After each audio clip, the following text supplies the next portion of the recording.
Hello everyone, welcome back to my art space.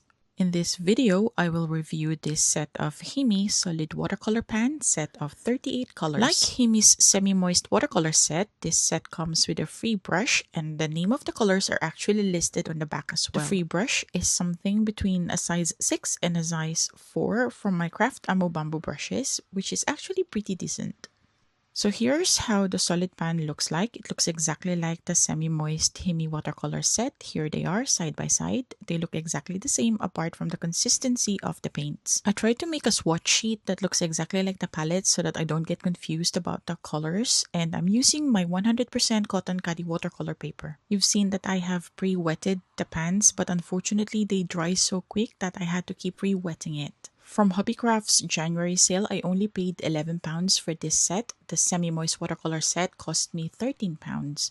I don't know if you've already heard me say it before, but my motto in life is never pay for the full price of an art material, so I always wait for sales. But sometimes there'd be like unavoidable circumstances when I really want to have that material and I couldn't wait for the sales, so I tend to buy it for the full price, but I'd say 80% of the time I do wait for the offers. So swatching the paints, they are vibrant in color, but you do notice that they are quite chalky in appearance. So on to the most important part, testing the watercolor paints by painting. I have also said this before, but I just want to repeat that sometimes even though you have a really cheap watercolor paints, but you have a high quality paper, it does make a lot of difference and it makes the cheap watercolor paints seems almost expensive. Like, look at this one for example. I am painting on 100% cotton watercolor paper and the colors are already popping. Even though when I swatch the paints, this tend to be quite chalky, but when I use it for an actual painting, it still looks quite vibrant. I'm also surprised that I can notice that there's some pigments moving about, like giving some highlights and some dark portions and light portions on each stroke, which I am actually pleased about. One of the things that attracted me to buy this watercolor palette is the shape and how it looks like. It looks so interesting, almost like a makeup palette, and I don't really regret buying it, to be honest. One thing that surprised me in this watercolor set is the quality of the free brush that comes with it. The belly holds so much water.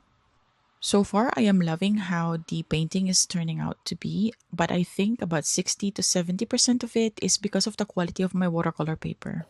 At this point, when I tried to add another color, I don't know if you can notice it, but it's another shade of blue. This is where it becomes a bit murky and a bit chalky. It's not really blending as nicely as I wanted it to. Also, look at this eye. This eye turned out to be really nice at first when I laid this color, but as I tried to finish the painting, again, because of the blending of the color is not that good, I think I messed it up. I just tried to fix it. Also, the white highlights on the scales, it's meant to be a different shade of blue, but it's just not translating properly on paper, so I had to use the Posca pens to make the painting look a little bit nicer. So I waited for the swatch sheet to dry so I can compare it side by side to the other swatch sheets that I have. So here's the semi-moist and then the solid watercolor pans. I can see that the solid watercolor pans are very chalky compared to the semi-moist. So I can say that I prefer the semi-moist watercolor set from Himi. Also, the colors included are slightly different and arranged differently on both sets. So if you ask my opinion, as I've said before, I prefer the semi-moist over the solid pans. And here's the comparison between the solid pans and the Risa watercolor that I got from Temu. I think I prefer the Risa watercolor set only because it appears more pigmented than the Himi solid pans. Here's a comparison between the Himi solid watercolor pan and the Curlando watercolor set, which is also a solid pan, and I can say that I think Curlando just edged a little bit better than the Himi. And here's a comparison between the Himi solid pans and the Curlando watercolor tube set, and I prefer the solid pans from Himi. Out of all the budget watercolor paints that I have, I think I can recommend Himi's semi-moist watercolor set, but this one, the solid pans, are not that bad either. Here is the completed sample painting, and used on a nice paper, it actually looks decent as well.